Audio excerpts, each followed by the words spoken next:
furieux, eh bien je suis très content de vous retrouver une fois de plus pour une nouvelle vidéo. Aujourd'hui une vidéo qui va parler de voitures RC. Alors en termes de voitures RC, vous savez que je suis un fan mais absolu de la marque ZD Racing. D'ailleurs j'ai testé leur buggy, j'ai testé leur truggy. Et depuis que je me suis mis à la piste avec la petite Tamiya TT02, eh ben, ça me démangeait évidemment de tester la ZD Racing TC10 piste en brushless. Ben oui, parce que la TT02, c'est vraiment une super machine, mais c'est un brushed. Donc c'est un petit peu limité niveau puissance, et les premiers essais de roue le week-end dernier m'ont vite fait atteindre les limites de la machine, et je voulais quelque chose d'un petit peu plus puissant, et donc j'ai décidé de tester cette ZD TC10. C'est vrai que j'avais hésité un petit peu au départ entre la TC8 ou TC08 et cette TC10, et finalement c'est l'hiver arrivant qui m'a fait me décider, parce que je me suis dit que j'allais rouler essentiellement indoor, donc la TC10 avec son format 1/10 était évidemment plus approprié.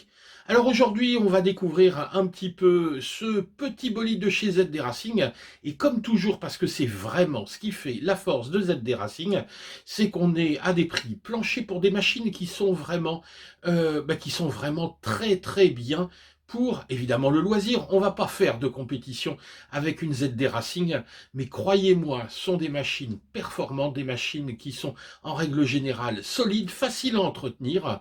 Et ben, il n'y a plus qu'à aller voir ce modèle de piste après avoir vu les tout-terrains. C'est parti pour la vidéo de la ZD Racing TC10. Eh bien voilà, on se retrouve devant un beau carton. Vous voyez, ça a du mal à rentrer ici sur mon bureau. Une jolie boîte, alors avec une première particularité. Donc là, le facteur vient de me déposer ça, et j'étais un tout petit peu abasourdi quand je l'ai vu arriver avec cette boîte, la boîte comme ça. Je me suis dit, mais dis donc, il n'y a pas du tout d'emballage. Eh ben non, regardez directement. Vas-y, je te fous une étiquette en colissimo, c'est arrivé comme ça. Alors, je doute que ça a été transporté sous cette forme-là. Cette voiture vient directement d'Espagne, de l'entrepôt espagnol. Donc, premièrement, aucun frais de port. Deuxièmement, livraison en une semaine. Elle a été commandée lundi dernier. On l'est lundi, une semaine pour arriver. Ça a été ultra rapide. Maintenant, la question, c'est dans quel état je vais retrouver la bagnole à l'intérieur. Je vous avoue que je suis un tout petit peu inquiet, dans le sens où déjà le facteur est arrivé et m'a tendu la boîte à l'envers, c'est-à-dire sur le dos. Eh ben, on va ouvrir et puis on va voir s'il y a des dégâts. S'il y a des dégâts, on renverra ça, ou on ira pleurer à Banggood. Mais bon, le carton par contre est dans un super état. Puis bon, habituellement ils mettent juste un plastique autour, donc ça protège guère davantage. Alors, je ne sais pas si vous allez réussir à voir, mais je vais essayer de faire les choses de la façon la plus visible possible.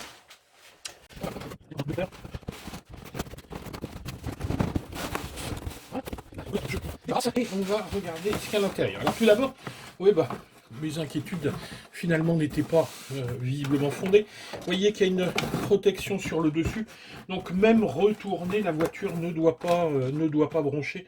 Elle a l'air plutôt bien protégée. On va regarder ça. Donc, des petites protections en carton. Comme d'habitude, chez ZD Racing, une notice. On va l'ouvrir, on va regarder tout de suite, parce que il y a quelque chose, moi, que je trouve extrêmement important dans ces notices ZD Racing. Ça se trouve à la fin, voilà. C'est donc ici l'ensemble des pièces détachées, avec tous les numéros pour vos commandes. Si vous cassez la moindre chose, vous avez les références des pièces et vous pouvez facilement, normalement, trouver les pièces de rechange. Avec, évidemment, les éclatés qui vont bien. Vous voyez, on a vraiment une revue technique des voitures qui est toujours au top chez ZD Racing. Donc aucune inquiétude à avoir en ce qui concerne l'entretien, le bricolage sur les voitures. On a tout dans cette notice. C'est vraiment, moi je les garde toujours précieusement. Toutes mes ZD Racing, j'ai toujours à côté de moi les notices pour pouvoir bricoler. Ensuite, alors ça, un classique, hein, la petite notice pour la radio, mais vous allez voir, normalement la radio, vous devriez la reconnaître, parce que je crois que j'en ai déjà une comme ça.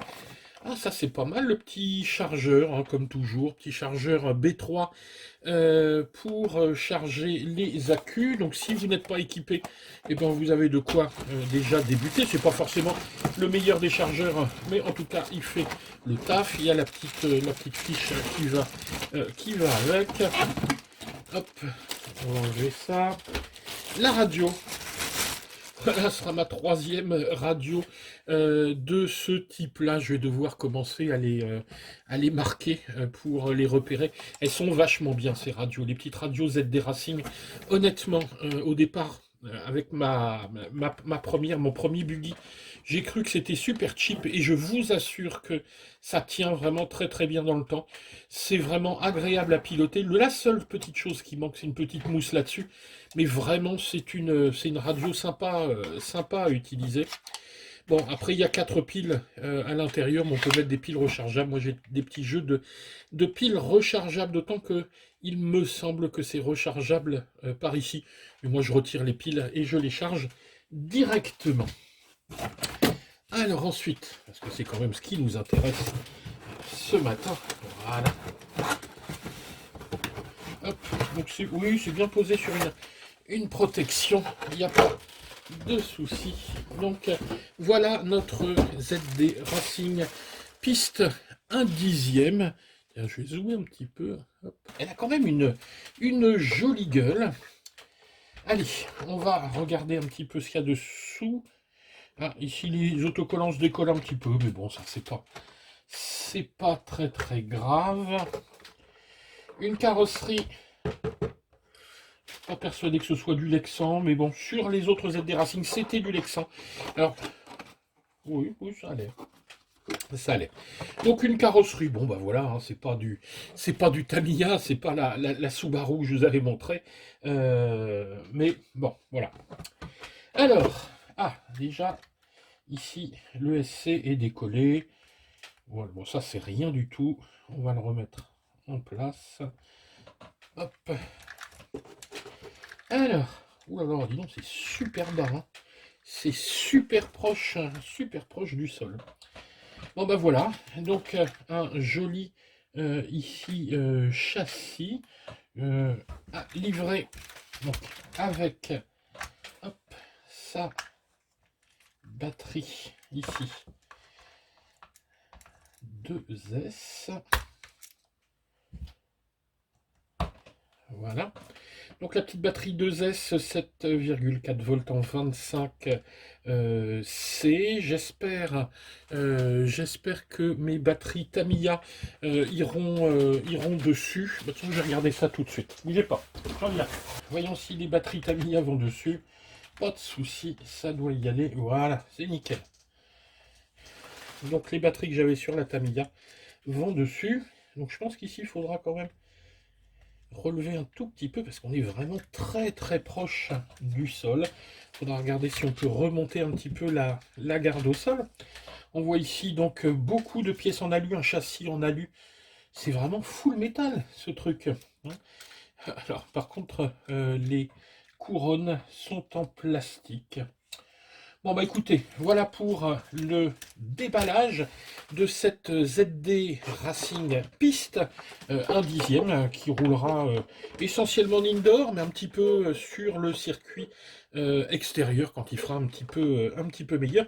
J'ai hâte d'aller tester ça parce que je vous avoue qu'effectivement la Tamiya c'est pas un foudre de guerre, hein, c'est vraiment fait pour rouler en intérieur. Celle-ci par contre devrait être déjà un petit peu plus véloce.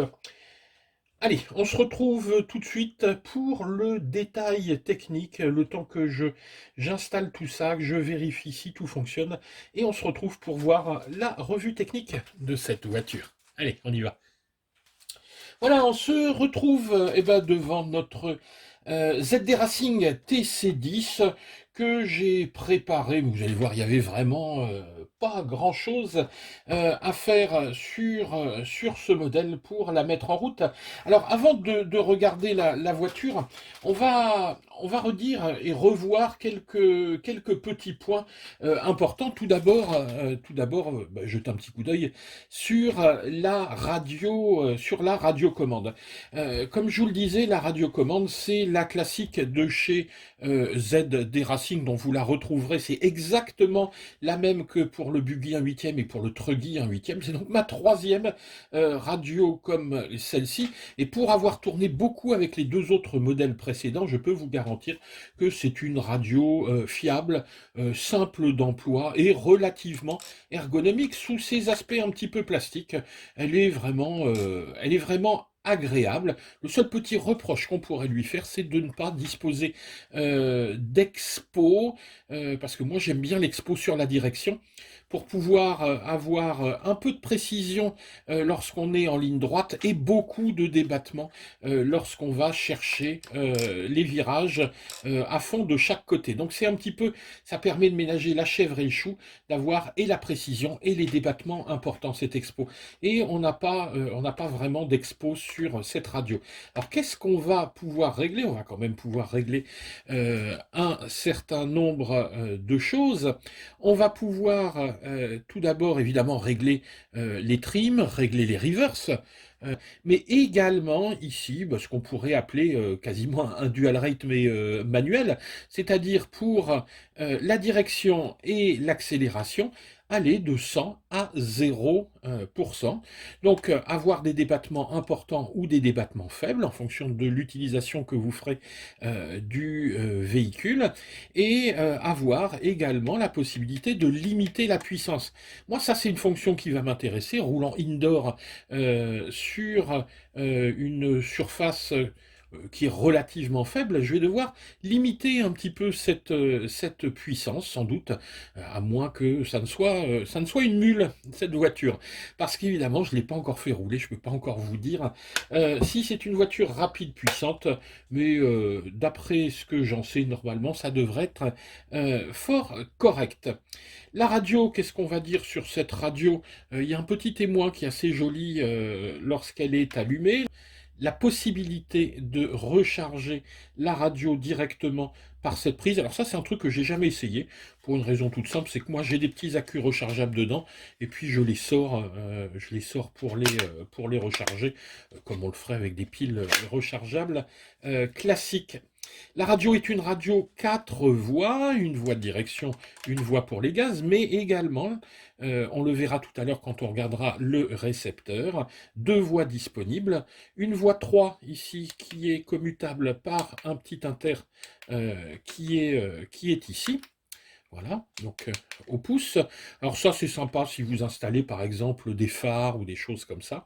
Et la possibilité d'avoir même une quatrième voie ici, avec une marche avant, une marche arrière. Ça en général c'est ce qu'on utilise pour des treuils sur des crawlers ou des choses comme ça. Donc évidemment sur cette voiture Touring, cette voiture de piste, on n'aura pas besoin de ces voies-là, mais moi j'utiliserai peut-être un jour la voie 3 pour histoire de m'amuser cet hiver à monter peut-être un petit kit d'éclairage. Alors si je monte un petit kit d'éclairage, je vous ferai une petite vidéo pour vous montrer comment ça fonctionne. C'est relativement simple. La voiture est livrée avec ce chargeur B3 dont je vous parlais dans le unboxing, je ne l'ai pas encore ouvert. On va le regarder ici ensemble. Alors c'est un classique, c'est le IMAX RC B3. Dans la boîte, hop, et dans la boîte, il y a une fiche qui est une fiche chinoise, mais heureusement, on l'a trouvée en ouvrant le carton lors du unboxing. On a une petite fiche aux normes européennes, donc ça vous n'en avez pas besoin, et vous remplacez directement par votre fiche européenne. Le chargement donc s'effectue directement par la prise de balance, donc évidemment ça balance, hein, et on peut charger soit un accu 2S à 2 éléments, soit un accu 3S à 3 éléments, donc on choisira la bonne prise. Alors évidemment c'est efficace, hein, c'est efficace. C'est peut-être un petit peu long, donc dans la notice ils disent qu'il faut à peu près 2 heures pour charger une batterie. Si évidemment vous avez 2 ou 3 batteries, il vous faudra 4 ou 6 heures pour aller faire votre session. Donc moi j'encourage toujours à acheter même un petit chargeur, mais en tout cas un chargeur de marque. Je vous avais fait d'ailleurs quelques vidéos sur une sélection de chargeurs qui étaient vraiment très bien et que j'utilise maintenant, hein, sont mes chargeurs principaux. En tout cas, pour commencer, ça suffit, ça fait le taf. Donc second point, c'était le chargeur. Ensuite, je vous rassure, hein, on va vite regarder la voiture. La notice, je reviens sur la notice. Ça aussi, je vous en parlais, on a parlé de la liste de pièces, mais j'ai découvert un truc qui est quand même super. Il n'y avait pas ça sur les notices précédentes. Voilà, ce sont des fiches de réglage où vous avez donc tous les réglages de base de la voiture. Attendez, je vais retrouver ça. Voilà, hein, donc vous avez les réglages de base, mais vous avez également la possibilité, vous avez des fiches vierges que vous pouvez photocopier et vous allez noter vos propres réglages et donc faire vos tests avec vos fiches. Donc vous pouvez arriver sur le terrain avec un réglage et puis ensuite eh ben, vous allez prendre une seconde fiche et puis essayer autre chose. Le but aussi de ce loisir, c'est d'aller se frotter un petit peu au réglage. On verra ce qui est réglable sur cette ZD Racing TC10. Allez, et je termine les petits détails avec des choses qui sont livrées en plus mais importantes. Des petits colliers, vous allez comprendre pourquoi, pour fixer l'antenne. Ces petits stickers, vous avez vu au déballage que l'ESC était décollé, ben, ils nous mettent des petits pads autocollants supplémentaires en 3M, donc ça colle, enfin, ça colle vachement bien, mais enfin c'était quand même décollé. Donc à surveiller, mais de toute façon, tout ce qui est double face, on le change régulièrement parce qu'évidemment, avec les vibrations, avec la poussière, ça a tendance à se décoller. Dernière chose, ici, si vous changez votre cerveau, donc si vous abîmez le cerveau, ou si vous voulez changer pour peut-être un cerveau numérique ou un cerveau plus puissant ou plus rapide, des petits adaptateurs ici à mettre directement sur le cerveau pour aller sur le bras. Donc ça, c'est important à avoir, à bien... Alors ça c'est le genre de choses, faites quand même gaffe. On les utilise pas sur le moment, puis après, ensuite on les balance, on ne sait pas où ils sont. Le jour où on en a besoin, on retourne toute la maison pour les trouver.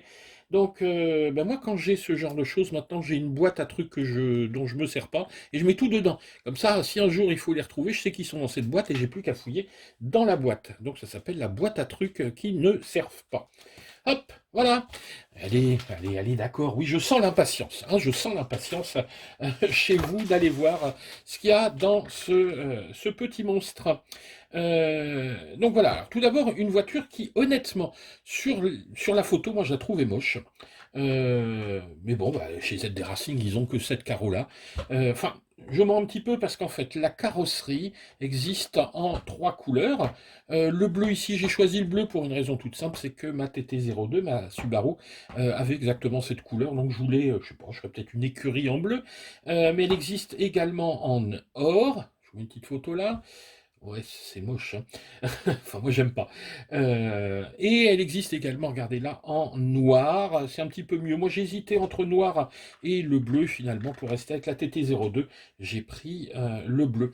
La carrosserie, écoutez, tac, tac, tac, tac, tac, tac, ce n'est pas du Lexan, c'est de l'ABS. Donc, autant dire que si vous prenez des gamelles, ça risque d'être cassant. Alors, peut-être prévoir une carreau en plus au cas où, mais c'est vrai qu'en piste, on prend quand même moins de grosses gamelles. Enfin, On en prend quand même, hein. Mais en tout cas, on prend moins de gamelles systématiques qu'en tout-terrain. Ou en tout-terrain, il faut vraiment des carrosseries indestructibles. Voilà pour la carrosserie. Ah oui, sur la carrosserie, j'ai quand même quelque chose d'important à vous dire. Je ne sais pas si vous vous rappelez, quand vous l'avez vu au moment du unboxing, la carrosserie était bien plus haute que ça, pour une raison toute simple, c'est que les passages de roues touchaient ici sur les roues. Et regardez, alors c'est pas forcément super propre. J'ai fait ça avec les ciseaux Lexan, mais avec des ciseaux classiques on peut le faire. J'ai agrandi les passages de roues, j'ai essayé de faire quelque chose d'à peu près harmonieux. Bon, moi c'est une voiture, honnêtement, ça va pas être une voiture de déco, ça va être une voiture pour rouler. D'ailleurs, vous n'hésitez pas, si vous voulez des renseignements dans 1 mois ou 2 mois sur cette voiture, elle roulera toujours. C'est vrai que je fais un certain nombre d'essais de machines. Parfois, je m'en sépare parce que je ne les utilise pas. Mais là, sur les voitures, c'est mon écurie, c'est ce qui me sert, ce qui va me servir ici tout l'hiver, la TT02 et cette ZDTC10. Donc, j'ai été obligé d'agrandir un tout petit peu les passages de roue des deux côtés, hein, ce qui a permis comme ça d'abaisser la ligne de la carrosserie et de profiter un petit peu de la garde au sol relativement basse. Les fixations de la carrosserie, alors ça c'est assez amusant, bon, c'est paragraphe classique. Moi j'ai mis des petits colliers ici dessus, c'est pour pas les perdre, hein. Quand vous les perdez, évidemment, regardez, on les voit bien mieux quand ils ont un petit collier au bout. Moi qui suis obligé de mettre des lunettes pour les trucs un peu petits, c'est pratique. On a des petites rondelles également, exactement comme dans le Truggy. Ça, si vous avez vu la vidéo du Truggy, j'émettais des doutes en disant c'est le genre de truc qu'on perd facilement. Ben, sur le Truggy, je crois qu'il m'en reste plus qu'un, hein. Je les ai perdus, les trois autres, évidemment. C'est dommage parce qu'elles sont bien, ces petites rondelles en alu. Alors, hop, on va enlever ça directement. Tac. Alors évidemment, en ajustant un peu la carrosserie, ben, ça peut être un petit peu... ça tombe pas forcément juste, mais enfin bon, ça c'est pas très grave, vu que ce qu'il y a de bien est à l'intérieur. Hop, on va se débarrasser de la carreau. Tac, elle est par terre. Eh oui, là voilà. Voilà ce qui va nous intéresser, c'est le châssis. Alors, tout d'abord, premier point, comme ça je vais m'en débarrasser, on va regarder un petit peu la batterie qui est utilisée ici. La batterie, on l'a vu lors du déballage, c'est une batterie 7 volts, 7 volts 4. Hop, allez, je vais enlever les prises. Voilà, hein, donc c'est la 7 volts 4 2400 milliampères avec un format qui est un format un petit peu particulier qui, si vous le voyez, rentre hop, au chausse-pied. J'avais un petit peu peur, parce que 2400 milliampères, c'est pas beaucoup. Et moi, sur la TT02, je roule avec des 5900, mais regardez, sa boîte des 5900, c'est exactement le même format. Donc, eh ben là, c'est merveilleux, regardez, tac, ça rentre parfaitement. Alors, ça tombe bien, parce que pour la TT02, j'en ai 3 comme ça. Donc, ce qui fait pour cette voiture, j'en ai avoir une, et 3, ça fera 4. Je pourrais partir, donc faire des sessions à 4 batteries, ou alterner entre la TT02 et celle-là. C'est génial, je suis content, parce que je ne vais pas avoir à dépenser un rond. Pour les batteries, j'ai de quoi, avec 4 batteries, on a vraiment de quoi faire une après-midi, sachant qu'avec une batterie comme celle-là, la TT02 tourne facile 20-25 minutes. Donc voilà. Bon, ensuite vous laissez refroidir. Ben voilà, vous avez passé tranquillement votre après-midi. Si vraiment vous êtes en manque, vous partez avec un chargeur un peu nomade et vous rechargez sur place. Pourquoi pas? Ces batteries-là, on les recharge en 1C, donc normalement en 1 heure, c'est rechargé. Donc vous pouvez faire un petit roulement et peut-être récupérer une ou deux batteries pour l'après-midi. Donc, batterie 2S. Batterie 2S, batterie 2S. Bah oui, mais seulement, mais cette voiture ici, elle fonctionne aussi en 3S. Eh bien oui, donc on pourra, et ça je verrai ça un petit peu plus tard, essayer de tester des batteries un petit peu plus puissantes. Mais bon, j'ai déjà pas essayé en 2S. C'est pas pour vous parler de la 3S tout de suite. Alors, on remet ça. Bon, on va pas remettre les prises pour pas être gêné. Je remets ça. euh, Hop, voilà les deux petites agrafes. Vous voyez que ça se monte très facilement. Et on va regarder un petit peu notre châssis. Alors, qu'est-ce qu'on peut dire de ce châssis? Ce qui frappe, hein, il n'y a pas de souci, c'est que c'est du full métal, c'est-à-dire qu'il n'y a vraiment pas grand-chose en plastique. Alors, on va regarder ce qui est en métal et ce qui est en plastique. Donc, toutes les pièces, donc les tourelles d'amortisseurs ici sont en alu, toutes les plaques, toutes les plates ici sont en alu, les colonnettes sont en alu. Enfin, je dis alu, c'est pas tout à fait vrai, c'est de l'alliage d'aluminium. Donc, bon, on va dire c'est de l'alu low cost. En tout cas, c'est du métal, on aura toujours plus de résistance qu'avec du plastique. On remarque également que toute la tringlerie ici pour les réglages d'ouverture et de chasse sont en métal, les barres de direction en métal, le cardan ici, la barre de transmission principale est en métal. Et ben moi, le seul truc qui m'étonne, c'est que ben voilà, les couronnes ici, ils sont en plastique. Alors vous me direz, ben, ça va faire fusible en cas de problème. Bah oui, si vous voulez, pourquoi pas, hein, pourquoi pas. On a également des différentiels qui sont des différentiels. En tout cas, les pignons sont en métal à l'intérieur, mais on a évidemment des corps de différentiel en plastique. On a des amortisseurs également en métal, cale ici en métal. Ben, ça fait déjà pas mal. Alors tout ce qui n'est pas en métal est donc évidemment en plastique. On remarque que sur le moteur, on a un radiateur métallique. Le moteur est un Inrunner également qui est relativement bien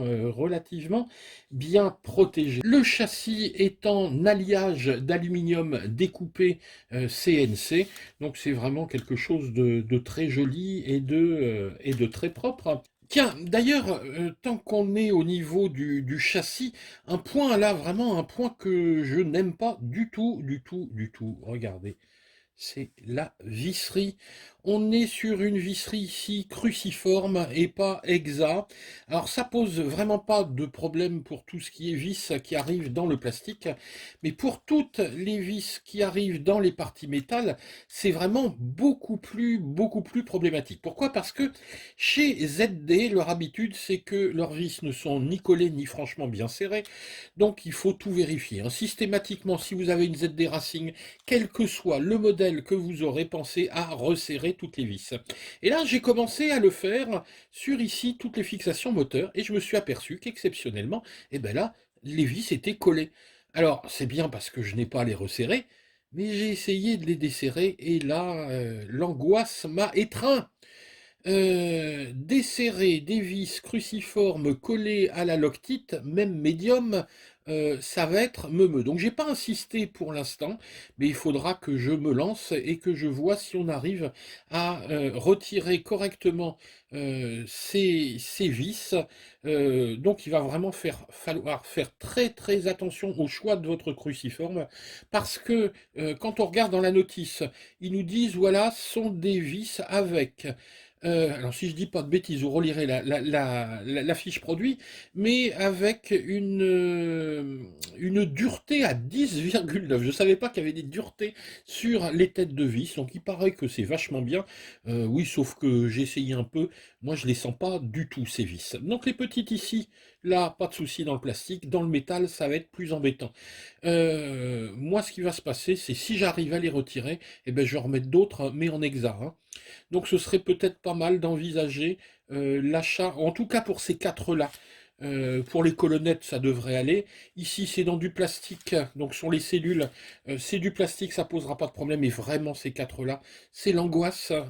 Si on pète la tête ici, ça va être une galère sans nom à retirer. Donc méfiance pour ces quatre vis-là. Je regarde le reste ça devrait aller. Celles-là ont été collées, donc elles ne devraient pas bouger. Si vous n'avez pas à changer les pignons, touchez pas, hein, touchez pas à ces vis ici.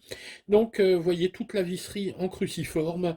Au fur et à mesure, n'hésitez pas à les mettre de l'hexa. Tiens, c'est marrant, à l'avant, ici, on a 3 hexas. Bon, sinon, toutes les autres, vous voyez ici, c'est du cruciforme. Et donc voilà pour un petit peu tout ce qui est structure, structure métallique. Alors, regardons maintenant un petit peu ce qui mécaniquement va nous intéresser dans cette voiture. Le premier constat, regardez, c'est déjà sa garde au sol, la taille de la voiture. Donc la taille, regardez, hein, mes mains font 20 cm. Si on prend la carreau, elle fait 43 de longueur, donc on a un petit peu moins ici pour le châssis. C'est du 190, donc toutes les carrosseries en 190 passeront, donc ce qui va permettre de s'amuser, et ça, vous verrez ça, si vous me suivez sur mon Instagram ou sur ma page perso sur Facebook, vous aurez l'occasion de voir cet hiver sans doute d'autres carreaux arriver, parce que, bon, bah, celle-là, elle est ce qu'elle est, mais j'en ai commandé une, alors je sais plus ce que c'est, bref, c'est un modèle rallye, on verra un petit peu ce que ça donnera. Elle a un nom amusant, je crois que c'est pas une Subaru, mais une Suparu. C'est les carrosseries Wish, hein, donc où ils ont changé un petit peu les noms. Vous allez voir, c'est amusant. Donc 43 sur 19, hauteur 120. L'empattement ici, alors sur les carreaux Tamiya, on a du 257, ici c'est du 262, donc je pense que même les carreaux Tamiya seront adaptables en gérant un petit peu. Vous avez vu les passages de roue, je pense que c'était ça le souci du passage de roue, c'est que la carreau, c'est une carreau en 257, et il manquait un demi-centimètre, donc il a fallu couper un petit peu. La garde au sol est prévue à 8 mm, mais on va pouvoir la modifier un petit peu, hein, quand elle est arrivée, elle touchait quasiment le sol. Alors, ce modèle est prévu normalement pour rouler dans les 60 km/h, donc autant dire, faut pas rêver. Si on atteint les 50, ce sera pas mal. En 2S, peut-être qu'en 3S, on aura un petit peu plus. Moi, honnêtement, les vitesses ne m'intéressent pas, parce que je vais rouler sur circuit, et sur circuit, c'est le chrono qui parle. C'est pas forcément la vitesse maximale qu'on attend. En tout cas, en indoor, on ne l'atteint pas. C'est-à-dire que avec la TT02, la vitesse maximale suffit vraiment, et une TT02 brushed, ça doit rouler à 30 km/h, hein, 30-35 km/h maxi. Donc celle-ci, il n'y aura aucun souci. Moi, ce qui va m'intéresser, ça va être la précision, la garde au sol, la tenue de route également. C'est autant de points qui vont m'intéresser en indoor. Alors, ce qui est bien évidemment, c'est qu'on va pouvoir multiplier ici les réglages, régler donc l'ouverture du châssis à l'avant, c'est-à-dire l'ouverture des roues comme ça.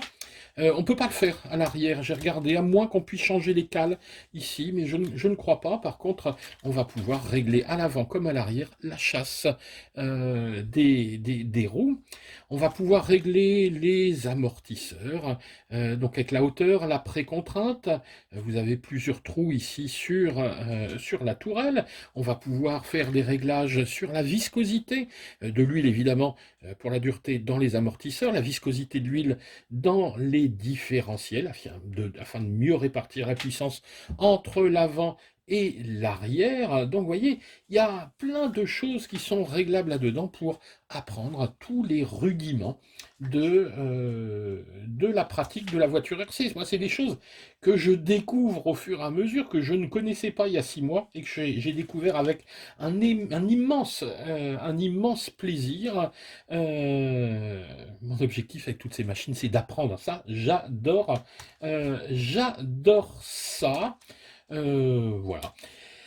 Des données techniques, parce qu'on est là pour ça, c'est une revue technique. On va commencer tout d'abord par le moteur, ici, avec un gros radiateur métallique.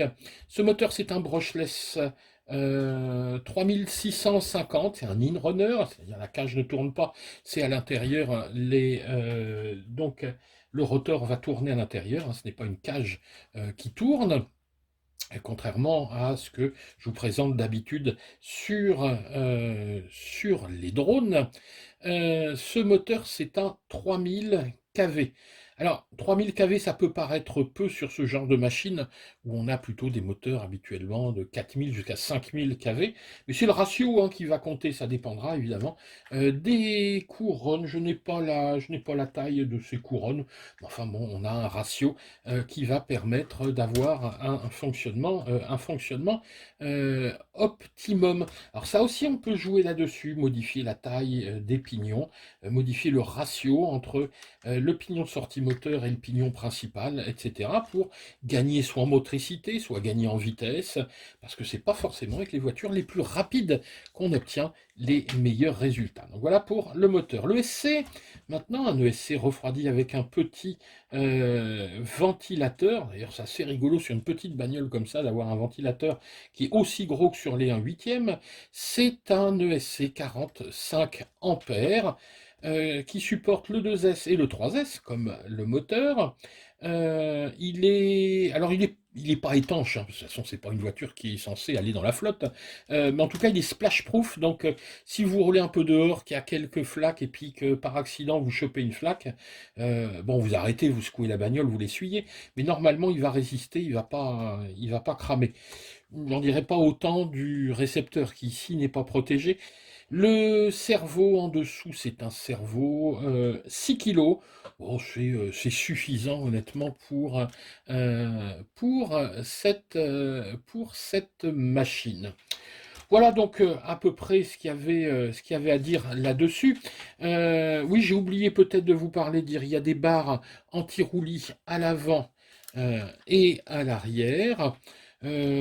Parler aussi, oui, des roues. Alors les pneus sont des pneus en gomme, mais ça, je pense que ça, éventuellement, faut envisager quand même de les changer si vous voulez rouler. Alors si c'est pour rouler sur un parking, vous amusez, foncez, hein, ça c'est vraiment super. Les petites jantes sont en alu, c'est vraiment super, super joli. Moi, je changerai sûrement les roues. Je vais commencer ma première séance ce week-end, je la ferai avec ces pneus-là, puis ensuite je verrai pour acheter peut-être des pneus 1/10 Team Coralie, enfin je sais pas, mais quelque chose qui va accrocher un petit peu plus. Ah oui, j'ai oublié de vous parler également des cardans. Les cardans à l'avant sont des CVD. Alors, je ne sais pas si on va arriver à voir. Alors, le principe du CVD par rapport au système classique, qu'on appelle en os de chien, le principe de l'os de chien, c'est tout simplement une boule avec deux petits taquets qui viennent se bloquer ici dans une petite coupelle. Hein, voilà, hein, le système, donc comme un os de chien tout simplement, alors que ce système CVD, on a voilà, un système d'articulation comme ça, donc on a moins de jeu, un meilleur passage de la puissance, donc c'est ce qu'on a ici au niveau des roues. Vous constatez également que même les fusées sont en métal. Alors c'est quand même une jolie petite machine, ça reste, c'est vrai, pour du loisir. C'est absolument pas une machine de compétition, mais c'est une machine pour s'amuser, mais qui va au-delà, je dirais, d'une machine de parking. Avec ce genre de machine, on est censé pouvoir aller s'amuser sur un circuit. Alors, je vais faire le même test qu'avec les tout-terrains. Regardez, hop, ça ne rebondit pas, c'est-à-dire qu'ici, vous voyez que les Anglais disent que ce n'est pas bouncy, hein, que ça rebondit pas. On a, alors c'est pareil, lorsqu'on pousse d'un côté ou de l'autre, on voit vraiment le jeu des amortisseurs. Et regardez, les roues ici, on voit l'importance du réglage du carrossage qui est ici réglé à 2 degrés. Hein, on a les ouvertures ici, fermetures ici. Donc, la possibilité de régler, d'avoir une machine précise, amusante. En tout cas, c'est ce que j'espère, parce que je n'ai pas encore fait rouler. Oh ben j'oubliais, regardez, j'ai oublié un truc. L'antenne. L'antenne est repliée à l'intérieur, et moi j'ai monté tout simplement, hop, ce petit Rislan ici, et puis j'ai mis de la gaine thermo, mais on peut mettre du scotch. Ce qui fait qu'en remettant la carreau, hop, je vais avoir l'antenne qui va se déplier sur toute la longueur de la carrosserie, plutôt que d'être ici, ce qui va permettre d'obtenir une portée, alors qui est normalement théorique dans les 500 mètres à peu près. Je pense qu'on va les avoir, mais moi si j'envoie ça à 500 mètres, je la vois plus la bagnole, hein. Je sais plus où est le cucu, où est la tête-tête. Donc je suis incapable de la piloter. Sur circuit, on est à 50 mètres maximum. Donc c'est nettement suffisant. Mais donc là, pour voilà, des questions d'efficacité, j'ai mis ce petit Rislan. Alors, moi, ce que je vous propose tout de suite, eh ben, c'est de se retrouver. Alors, je ne sais pas où on va se retrouver, parce qu'honnêtement, là, je suis tributaire de la météo. Normalement, d'ici 2 3 jours, je vais rouler en indoor, donc elle viendra avec moi. Si je trouve quelqu'un pour me filmer, on se débrouillera. Donc, vous la verrez en indoor. Peut-être ensuite en lundi prochain, c'est-à-dire dans 5 jours. On la verra peut-être s'il ne pleut pas sur le circuit à l'extérieur, mais je ne peux rien vous promettre. Vous allez découvrir ça dans les images qui suivent. Mais j'ai un petit peu de temps pour diffuser cette vidéo. Il y a d'autres choses à venir avant. Voilà, donc ce qu'on pouvait dire, je pense que j'ai pas oublié grand-chose.